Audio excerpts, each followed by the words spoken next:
பணம் பத்தும் செய்யும் என்பார்கள். அந்த பணம் ஒருவனிடம் அதிகமாக வந்துவிட்டால் அவன் என்னென்ன செய்வான், எப்படியெல்லாம் நடந்து கொள்வான், எல்லை மீறி நடந்து கொண்டு வாழ்க்கையில் கடைசியில் எப்படியெல்லாம் அவதிப்படுவான் என்பதுதான் ராஜகிளியின் கதை. சமுத்திரக்கனி, தம்பி ராமையா, ரேஷ்மா பசுபரெட்டி, சுபா, சுவேதா, அருள்தாஸ், பழக்கருப்பையா, டேனியல், ஆனில் சோப், கிரிஷ், கிங்காங், மாலிக், மூர்த்தி மற்றும் பலர் நடித்துள்ளனர். கதை, திரைக்கதை, வசனம், பாடல்கள் எல்லாம் நடிப்போடு தம்பி ராமையா செய்திருக்கின்றார். இயக்கத்தை அவருடைய மகன் உமாபதி ராமையா இயக்கியிருக்கின்றார். அப்பா கதைநாயகனாக நடிக்கின்ற படத்தை மகன் இயக்கியிருக்கின்றார் என்றது ஒரு புதுமை, அன்பான ஒரு விஷயம்தான். அன்னைமடி என்கின்ற அறக்கட்டளை நடத்தும் சமுத்திரக்கனி சாலை ஓரங்களில் பிச்சை எடுத்து வாழ்பவர்களையும் ஆதரவற்றவர்களையும் அனாதைகளையும் மனம் பேதலித்து போனவர்களையும் பைத்தியக்காரர்களையும் அழைத்து வந்து தன்னுடைய அறக்கட்டளையான அன்னை மடி என்கின்ற அந்த இல்லத்தில் தங்க வைத்து அவர்களை பராமரிக்கின்றார். அவர்களுக்கு உணவு, உடை எல்லாம் கொடுத்து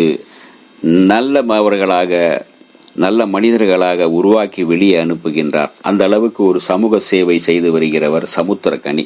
அந்த கம்பீரமும் அந்த முகத்தின் கருணையும் அதை அப்படியே படத்தில் வெளிப்படுத்தியிருக்கின்றார் சமுத்திரக்கனி. ஒரு நாள் சமுத்திரக்கனி காரில் செல்லும் போது ஒரு பிச்சைக்காரன் பைத்தியம் சாலை ஓரத்தில் அன்றைக்கு கொட்டி கடந்த அந்த எச்சி இலைகளுக்கு இடையே பிரியாணியை சேர்த்து அப்படியே ஓரமாக வைத்து கொண்டிருக்கின்றார்.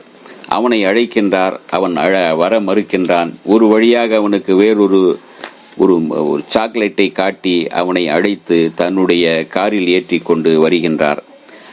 அப்படியே வரும்போது அவன் அந்த பைத்தியக்காரனின் கையில் பைத்தியத்தின் கையில் ஒரு அழுக்கு மூட்டை, அது என்ன குடு என்றால் அவர் தர மறுக்கின்றார். சரி, அது அப்படி நீயே வைத்துக்கொள் என்று சொல்கிறார்கள். இரவு அவனை குளிக்க வைத்து முடி நீக்கி அவனுடைய சுத்தப்படுத்தி அவனை தூங்க வைக்கின்றார்கள். அவன் அசந்து தூங்கும் போது அந்த மூட்டையை எடுத்து பிரித்து என்னதான் இதில் வைத்திருக்கிறார் என்று பார்க்கலாம் என்று எடுத்து பிரித்து பார்க்கின்றார் சமுத்திரக்கனி.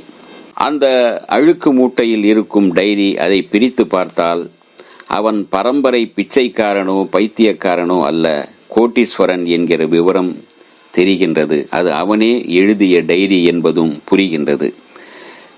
அதை வாசிக்க அவனுடைய அந்த பிச்சைக்காரனின் தம்பி ராமையாவின் கதை, திரைக்கதை அப்படி திரையில் அப்படியே காட்சியாக வருகின்றது.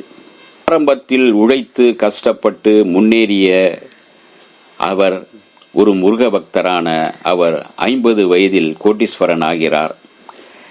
ஹோட்டல்கள் உட்பட பல தொழில்கள் நடத்துகின்றார். அப்படி அவர் தொட்டதெல்லாம் பொன்னாகி கொண்டிருக்கும் சூழ்நிலையில் அதே சமயம் சிறு தொழில் செய்யும் போது தன்னையே சுற்றி வந்த கணவன் கோட்டீஸ்வரன் ஆன பிறகு அழகிகள் பக்கம் தாவிவிட்டான் என்று முதல் மனைவி சந்தேகப்படுகின்றாள்.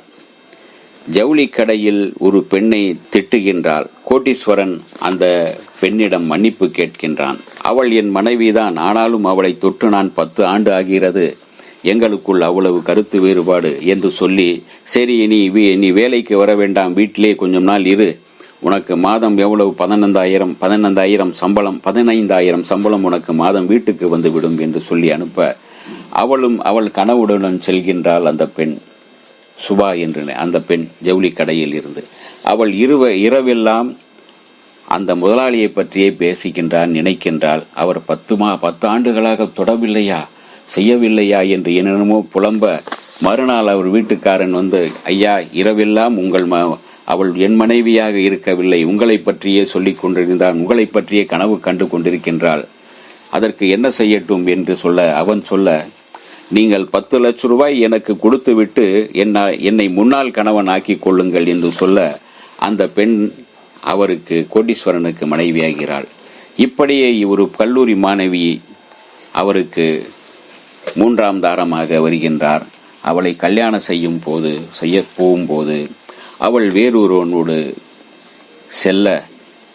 வேறொருவனை காதலிக்க அவனை கல்யாணம் செய்து கொள்ள பிறகு அங்கு நடக்கும் பல அசம்பாவிதங்களுக்கு இடையே அவர் அந்த மூன்றாவது மனைவியின் கணவன் கொல்லப்படுகின்றான். இந்த கொலையை செய்தவர் அண்ணாச்சி, அதாவது அந்த கோடீஸ்வரர் தான் என்று தெரிய வருகின்றது. அதற்கு பிறகு என்ன, அவரை சிறையில் எடுத்து செல்கிறார்கள். சிறையில் இருந்து அவரை அங்கு ஒரு டாக்டர் தப்பிக்க விட்டு விடுகிறார். அவர் தப்பித்து வெளியே வந்து மகனை பார்க்க செல்கிற யாரும் அவரை ஏற்றுக்கொள்ளவில்லை. அப்படியே பைத்தியமாக போய்விடுகிறார் என்பதுதான் இந்த கதை. அதுக்கு பிறகு அவர் என்ன ஆனார், தப்பித்து சென்ற அவர் என்ன ஆனார், அவர்தானா இந்த பைத்தியம் என்கின்ற சூழலில் கடைசியாக அவரை திருத்தி கொண்டு போய் அவருடைய மகனிடம் சேர்க்கலாம் என்று அவரை சுத்தப்படுத்தி அவரை தன்னுடைய அன்னை மடி இல்லத்தில் பராமரித்து சுத்தப்படுத்தி மறுபடியும் அந்த கோடீஸ்வரனை பழைய நிலைக்கு கொண்டு வரலாம் என்று நினைக்கின்றார் சமுத்திரக்கனி. இதெல்லாம் நடந்ததா என்பதே ராஜக்கிளி படத்தின் மையக்கரு. ராஜக்கிளி என்று படத்தின் பெயர் வைத்ததை விட கிழட்டு கிளி, 3 கிழட்டு ராஜா 3 கிளிகள் என்று பெயர் வைத்திருக்கலாம் போல இருக்கிறது. மிகையாகவே நடித்திருக்கின்றார்.